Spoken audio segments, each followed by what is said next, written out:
Assalamualaikum warahmatullahi wabarakatuh. Alhamdulillahi rabbil alamin. Wassalatu wassalamu ala atammanil akmalani ala al-mab'uthi rahmatan lil alamin wa ala alihi wa ashabihi wa man sara ala nahjihi ila yaumiddin, amma ba'd. Alhamdulillah alladzi bi ni'matihi tatimmus shalihat. Tanpa terasa besok ternyata sudah tanggal 31. Ya, mau tidak mau, suka atau tidak suka, besok kita harus pulang. Ya, karena ini bukan negeri kita dan kita sedang safar, pasti akan balik ke tempat asal. Sebagaimana dunia ini juga bukan kampung halaman kita, dan kampung halaman kita yang sebenarnya adalah di akhirat. Setiap yang di dunia pasti akan balik ke sana ujungnya. Kaum muslimin yang dirahmati oleh Allah Subhanahu wa taala, dari langkah awal mulai dari Linggo sampai hari ini, dan puncaknya sudah berapa hari yang lalu, hari Ahad sore kita sudah menyelesaikan ibadah yang agung, ibadah umrah, haji kecil. Semoga Allah Subhanahu wa taala menerima segala ibadah kita. Saya cuma pengen mengingatkan dengan sebuah hadis yang sahih. Rasulullah SAW bersabda, Al-ghazi fi sabilillah, al-haju wal-mu'tamir, wafdullah, da'ahum fa'ajabu, wasa'aluhu fa'adahum. Orang yang jihad fi sabilillah, orang yang haji dan umrah, mereka adalah delegasi, tamu-tamu undangannya Allah. Allah panggil mereka, mereka datang. Allah panggil mereka, mereka datang. Dan apabila mereka minta kepada Allah, Allah akan kabulkan segala apa yang mereka minta. Dan kalau mereka minta kepada Allah, Allah akan kabulkan apa yang mereka minta. Dan ini hadis yang agung jamaah. Mumpung masih di sini, buktikan hadisnya Rasulullah SAW. Dan pasti semuanya punya unek-unek yang sudah disampaikan kepada Allah Subhanahu wa ta'ala. Taib, kaum muslimin yang dirahmati oleh Allah, tempat ini tempat yang amat sangat istimewa. Bapak Ibu yang dirahmati oleh Allah, kita bertasbih di sini, subhanallah. Ini pahalanya beda dengan kita bertasbih di Linggau. Kita mengucapkan alhamdulillah di sini, pahalanya beda dengan kita mengucapkannya di selain di tempat ini. Karena ini negeri haram, negeri yang dilipatkan amalan ibadah, dilipatkan ganjaran pahala setiap ibadah. Nah, dan juga bermaksiat di sini tidak seperti bermaksiat di tempat yang lain. Bermaksiat di sini tidak seperti berbuat maksiat di tempat yang lain.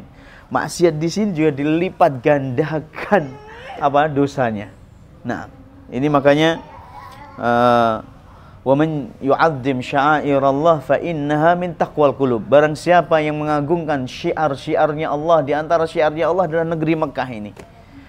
Barang siapa yang mengagungkan syiar-syiarnya Allah, mengagungkan di antaranya adalah Mekah, Masjidil Haram, Masjid Nabawi, maka itu termasuk dari ketakwaan.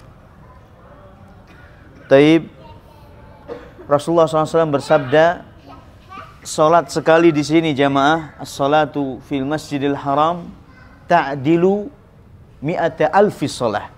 100.000 kali salat. Coba, 100.000 kali salat itu kalau dihitung itu beribadah kurang lebih 40 sampai 50 tahun. Salat selama 40 tahun, bayangin. Untuk bisa mendapatkan, untuk bisa menyelesaikan 100.000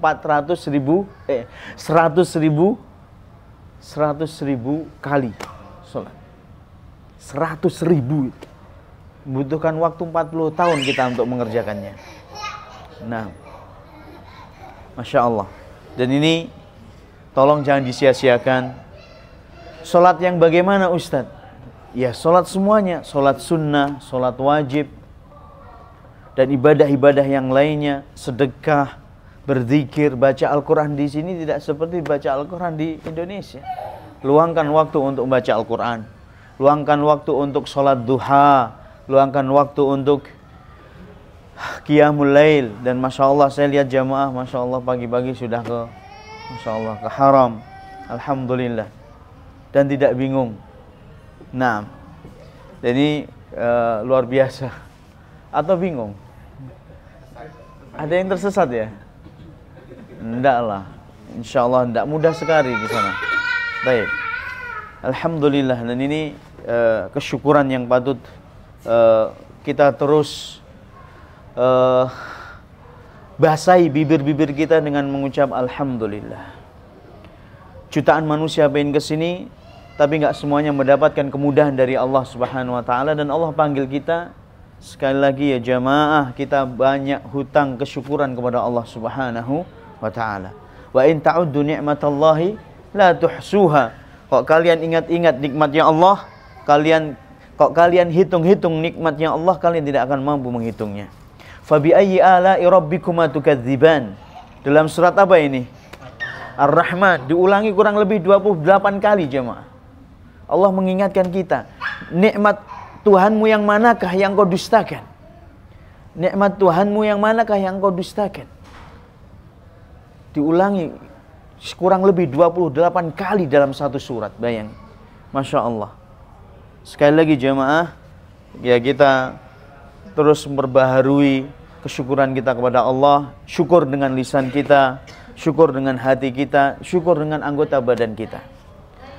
Pada kesempatan yang berbahagia ini, saya cuma pengen, sebelum kita bahas masalah briefing besok pagi, ada yang tanya, Ustadz, kira-kira ada tandanya enggak kalau ibadah kita itu diterima? Ini ada pertanyaan yang bagus. Kira-kira ada tanda-tandanya enggak kalau amal ibadah kita itu diterima di sisi Allah? Kan kita enggak tahu jamaah, ya kan? Jawabannya iya, ada tanda-tandanya. Apa tanda-tandanya? Di antaranya kalau seorang hamba itu dimudahkan ibadahnya dan dia beribadah sesuai dengan yang disyariatkan oleh agama, yang disyariatkan oleh Allah dan Rasulnya sallallahu alaihi wasallam. Senantiasa dijaga keikhlasannya. Ini penting sekali, menjaga keikhlasan ini jamaah. Dan nanti di akhir akan saya sampaikan. Penting sekali menjaga keikhlasan. Jangan sampai ibadah kita ini hancur lebur gara-gara tingkah laku kita. Jangan sampai. Nanti kita akan jelaskan. Maksudnya gimana Ustaz? Kalau ibadah sudah kita lakukan seperti itu, sesuai dengan syariat dan barengi dengan keikhlasan, insya Allah, di situ juga ada insya Allah. Kita berharap semoga diterima. Tapi ada tanda-tanda yang setelah itu, setelah ibadah itu dilakukan. Apa tanda-tandanya? Kok seorang itu semakin baik kondisinya, setelah ibadah kondisinya semakin baik dari sebelum dia beribadah. Yang awalnya dia ya setengah-setengah dalam komitmen kepada agama, dan setelah beribadah, ibadah puasa umpamanya, masuk bulan Ramadan, atau setelah haji atau umrah, kondisinya berbeda. Yang awalnya mungkin ya setengah-setengah dalam menjaga sholat 5 waktu, atau sholat berjamaah. Sholat berjamaah hanya kalau ada teman-temannya umpamanya. Sekarang tergerak. Setiap mendengar adzan dia senantiasa tinggalkan pekerjaan dan sholat. Masya Allah. Di sini ada tanda-tanda kebaikan. Di sini ada apa? Tanda-tanda kebaikan. Kalau saya dulu pernah haji sama seorang polisi. Saya haji diundang oleh Raja Fahad pada waktu itu tahun 2004 jemaah. Bayangin jemaah. Saya itu masih kuliah, baru lulus SMA. Saya sudah diundang oleh Raja Fahad. Raja Fahad pada waktu itu masih hidup, dan 2006 beliau meninggal dunia, Raja Fahad. 2004-nya itu saya diundang sama beliau untuk jadi tamunya, untuk menaikkan ibadah haji gratis. Jadi jamaah itu Masya Allah, awalnya itu sering nyuci baju pakai celana dalam aja. Maksudnya celana pendek begini, bajunya kelihatan. Setelah haji bareng kita, Masya Allah, amat sangat menjaga sekali.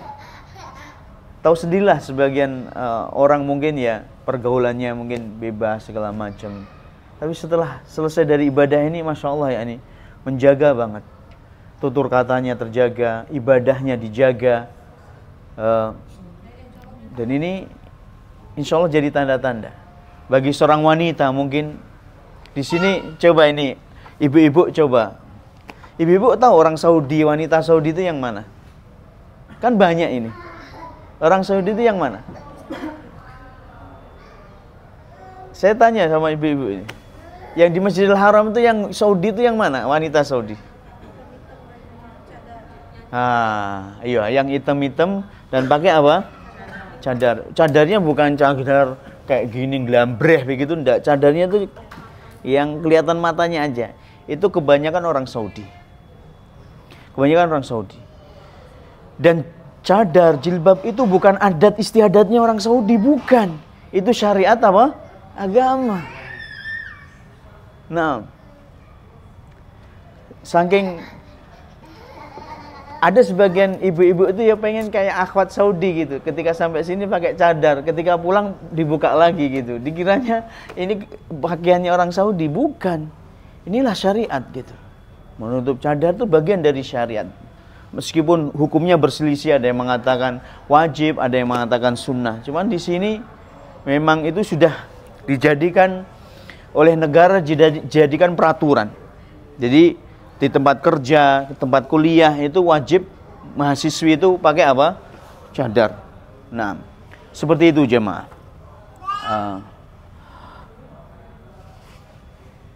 Mungkin ibu-ibu ya, sebagian orang wanita mungkin ya, mungkin masih malu-malu pakai jilbab besar. Tapi setelah ibadah, masya Allah langsung berubah. Pengennya pakai yang hitam-hitam kayak gitu. Ada keterpanggilan. Orang-orang yang seperti ini, insya Allah ini ada tanda-tanda kalau ibadahnya apa? Diterima. Di bulan Ramadan juga begitu. Sebelum Ramadan, sesudah Ramadan ada perubahan. Setelah sholat 5 waktu. Sholat 5 waktu ini penting loh jemaah. Sholat 5 waktu, masya Allah, itu istilahnya pencuci setiap hari, pembersih noda setiap hari Allah berikan kepada kita. Nah, diibaratkan dalam hadis orang yang sholat 5 waktu berjamaah bagi kaum laki-laki dan dia menjaganya seperti orang mandi sehari itu 5 kali. Apakah tersisa orang yang mandi sehari itu 5 kali? Apakah tersisa kotor dalam tubuhnya? Enggak ada tersisa. Dan itulah syariat agama. Kalau dibahas semuanya, seluruh syariat yang ada ini semuanya memiliki imbas, memiliki pengaruh pada perubahan karakter. Ya, makanya saya katakan tadi, di antara tanda-tanda ibadah seorang itu diterima di sisi Allah kalau ada perubahan setelahnya. Karena seluruh ibadah ini semuanya pasti ada pengaruhnya, memberikan pengaruh, terutama dalam masalah karakter, akhlak, perilaku, segala macam. Apa saja sebutkan? Salat, inna salata tanhanil fahsya'i wal munkar. Apa coba?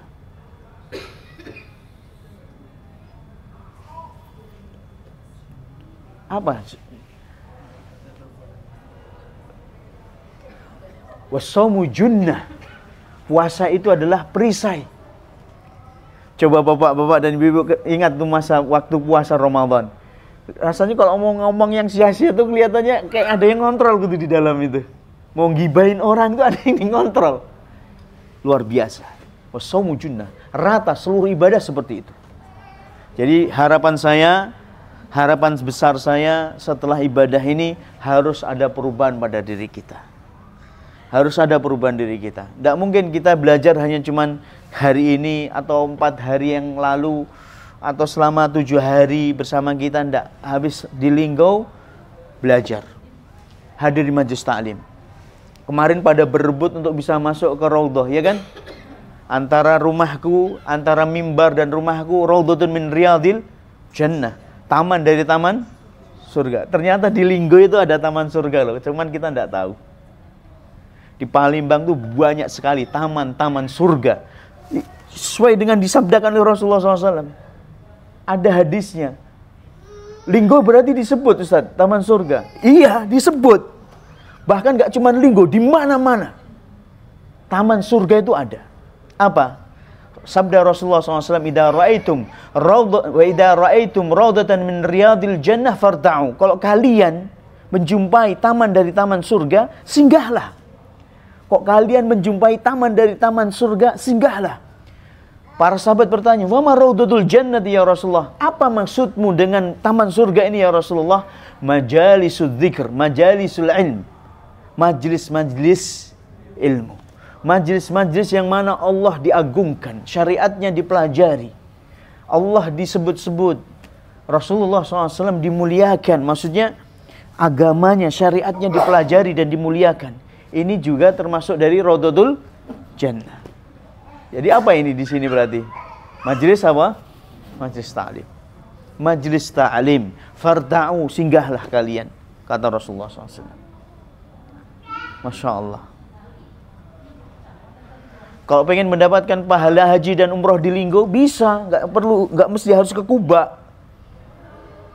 Man ghada ilal masjid la yuridu illa al-khaira yata'allamuhu aw yu'allimuhu kana ka'ajri hajatin tamatan tamah.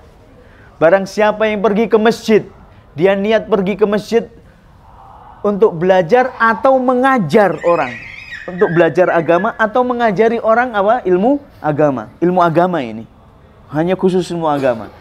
Dia niat ke masjid untuk melajari agama atau mengajarkan orang ilmu agama. Orang seperti ini mendapatkan pahala apa? Haji sempurna, sempurna, sempurna. Bayangin jamaah. Ada kajian mungkin di Air Bunda, pass off. Maksudnya nggak ada gawe. Naik aja ke lantai 2. Hadir pengajian. Masya Allah. Mendapatkan pahala apa tadi? Haji. Bayangin. Orang yang man shallal fajr fi jama'atin. Loh, ini juga pahala haji yang lain di Linggo juga bisa dilakukan. Barang siapa yang sholat subuh berjamaah, thumma qa'ada yajlisu yadhkurullah hatta tatlu'a asy-syams. Kemudian setelah sholat subuh berjamaah, selesai sholat subuh, dia nggak keluar dari masjid, tapi duduk sampai apa? Duduk sambil berzikir. Zikir apa saja? Pagi, petang, terus zikir pagi, baca Al-Quran, atau zikir yang lainnya. Baca istighfar 100 kali, la ilaha illallah wahdahu la syarikalah, lahul mulku wa lahul hamdu wa huwa ala kulli syai'in qadir 100 kali. La ilaha illallah wahdahu la syarikalah, lahul mulku wa lahul hamdu wa huwa ala kulli syai'in qadir. Itu kalau 100 kali butuh berapa menit? Gak ada 10 menit jamaah. Gak ada 10 menit. Cuman 8 menit. Istighfar astaghfirullah wa atubu ilaih 100 kali berapa menit butuhnya? Gak ada 4 menit jemaah, bayangin. Tapi kadang-kadang kita ini sering dilupakan. La haula wala quwata illa billah. Zikir sampai matahari apa? Terbit, bukan tenggelam. Terbit, terus nggak terbit gitu, terbit sampai meninggi dikit. Jadi mulai terbit itu ditunggu 15 menit. Dari terbit, umpamanya terbit jam 6.15 umpamanya. Jangan langsung sholat. Tunggu dulu sampai jam 6.30. Karena kalau jam 6.15 pas terbit itu di situ ada waktu larangan untuk apa? Sholat. Jadi biar agak naik dikit, tunggu 15 menit baru sholat. Ini mendapatkan pahala apa tadi? Haji, bayangin. Haji yang sempurna. Meskipun hadisnya diperselisihkan, tapi wallahu ta'ala alam, ana lebih cenderung hadis ini sahih.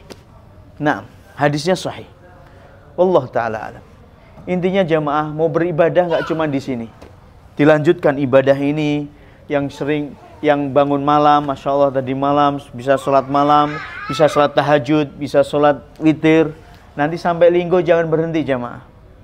Yang baca Al-Quran, masya Allah, tolong jangan berhenti. Dilanjutkan di Linggo. Nah, kok bisa 1 bulan sekali khatam, sebulan sekali khatam. Kan tidak setiap menit kita itu begawe. Kan ada waktu habis Isya, kan ada waktu. 1 juz itu jamaah, kalau lancar bacanya, itu 30 menit selesai. Itu paling lama itu. Kalau lancar loh yang bacanya loh ya. 30 menit selesai 1 juz. Nah ini yang belum bisa lancar baca apa? Al-Quran sampai Linggo ngapain? Belajar Al-Quran. Jadi ada upgrade gitu, ada ada sesuatu yang lebih dari kita setelah pulang. Dengan itu semoga benar-benar umroh kita diterima di sisi Allah Subhanahu wa taala. Orang yang umroh karena Allah balik ke negerinya seperti jabang bayi yang baru lahir dari rahim siapa? Ibunya. Tidak membawa apa jemaah? Enggak bawa dosa. Insya Allah. Insya Allah. Itu enggak cuma haji, tapi insya Allah umrah juga seperti itu. Karena dalam hadis yang sahih, umrah dengan umrah yang lain, haji dengan haji yang lain, penghapus dosa dan kemiskinan. Bayangin, Masya Allah. Jadi kita dihapus dosa kita, benar-benar dibakar dosa kita, sebagaimana pengapian mengebakar emas, perak, dan besi. Nah, dan lebih dari itu, semoga harta yang kita keluarkan untuk berangkat ke sini diganti berlipat-lipat oleh Allah Subhanahu wa taala. Amin. Kalau Bapak Ibu sekarang di sini ngeluarin duit itu rasanya gak ada apa-apanya duit yang kita keluarin. Ketika sampai di sini, ternyata kayak ada apa-apanya duit itu. Ketenangan, nikmat, tenang, kekhusyukan, subhanallah. Sampai lupa hutang kita di sini, ya kan? Pengennya malah di sini katanya. Besok pulang rasanya kok gimana gitu. Harus balik lagi. Ternyata kecil banget gitu apa yang kita keluarkan untuk mendapatkan itu. Amat sangat kecil. Dan semoga Allah berikan pengganti yang lebih baik. Amin ya rabbal alamin.